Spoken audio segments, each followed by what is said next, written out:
dua hal sebetulnya. Yang pertama, ya sederhana saja. Kita kan nggak mungkin menghandle semuanya, ya kan? Jadi ya akhirnya harus memutuskan yang mana kita mau perhatikan.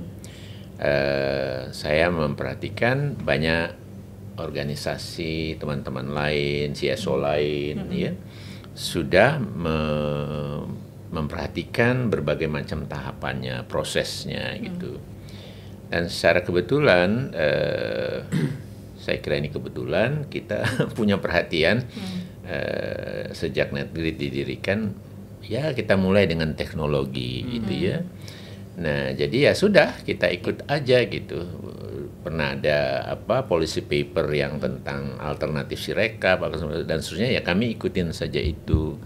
Nah jadi ya kami ya memutuskan untuk persoalan teknologinya. Nah untuk hasil itu keperluan untuk memantau menggunakan teknologinya cukup besar.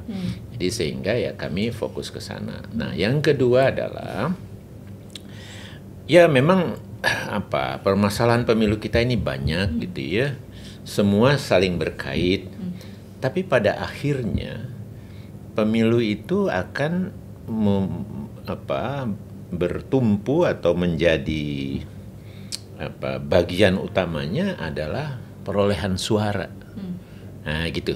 Jadi kalau toh ini rapi, tetap kita harus pastikan tentang suara nih, perolehan suaranya. Ini bermasalah, apalagi kita perlu perhatikan itu gitu ya. Nah jadi ya itu alasan keduanya, maka ya sudahlah kami kerjakan itu. Walaupun ini nggak gampang karena membayangkan kita bisa mendapatkan semua data dari semua TPS itu udah luar biasa ya. Nggak kebayang lah saya bisa dilakukan itu gitu ya. Kawal pemilu jaga suara, kawal pemilu 2014, 2019 kawal pemilu jaga suara itu tidak besar yang bisa dikumpulkan gitu. Hanya saya kira sekitar 20%-an gitu ya. Nah, yang lain itu kita ambil dari apa yang sudah dikumpulkan oleh KPU sendiri gitu. Nah, jadi kira-kira begitu tuh kenapa kami memilih untuk mengawasi atau memantau hasil ya penghitungan suara. Sebetulnya sederhana ya untuk publik luas yang ya karena kita semua kan nanti akan ke TPS. Kira-kira begitu ya. Jadi kami publik luasnya ini adalah warga pemilih ya. Nggak pemilih pun sebetulnya boleh juga sih, tetapi ini yang biar sekalian lah yang hadir di TPS-nya.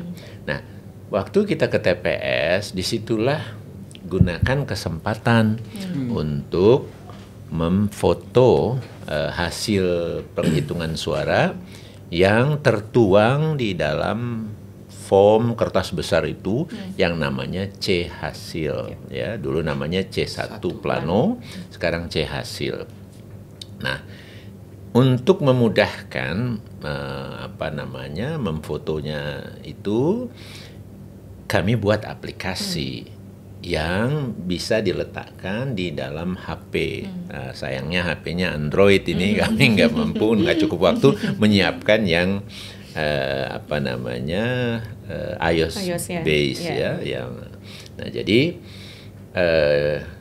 dengan ada aplikasi di dalam HP masing-masing kita, itu begitu kita foto itu aplikasi akan membantu membacanya gitu. Jadi diringankan juga gitu, karena selama ini itu cuma ada foto, habis itu kita harus masukin satu-satu gitu, dan itu tidak hanya ya cukup merepotkan untuk banyak orang, tetapi juga kadang-kadang masukinnya bisa salah gitu. Nah, dengan adanya aplikasi yang bisa men-scan, membacanya, dan dengan OCR sistem ini, maka kita tuh tinggal memastiin saja. Jadi foto, yang kedua periksa. Nah, setelah kita tuh artinya mengecek tuh. Kalau tidak ada warna merah, artinya bacaan sistem terhadap kertas C hasil itu benar. Nah, habis itu ya tinggal dikirim send. Nah, dikirim itu, send itu akan ke server yang kami buat, server jaga suara. Nah, dari situlah nanti akan cek kembali dan kemudian akan ditayangkan. Setiap yang sudah validasinya tidak ada keliru akan ditayangkan semua, masyarakat bisa lihat di TPS ini, TPS itu di mana-mana gitu ya, bisa kelihatan.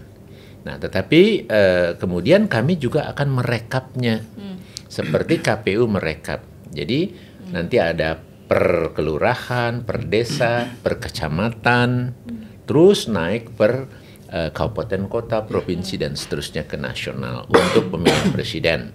Nah, kalau untuk pemilihan anggota DPR itu juga ada perdapilnya gitu. Nah, dari hasil itu nanti kita bisa coba bandingkan dengan apa yang dihasilkan secara resmi oleh KPU-nya gitu. Sebetulnya di Google Play Store tinggal di search aja Jaga Suara 2024. Jaga suaranya jadi satu. Nah, itu nanti akan keluar dan di download saja dari sana.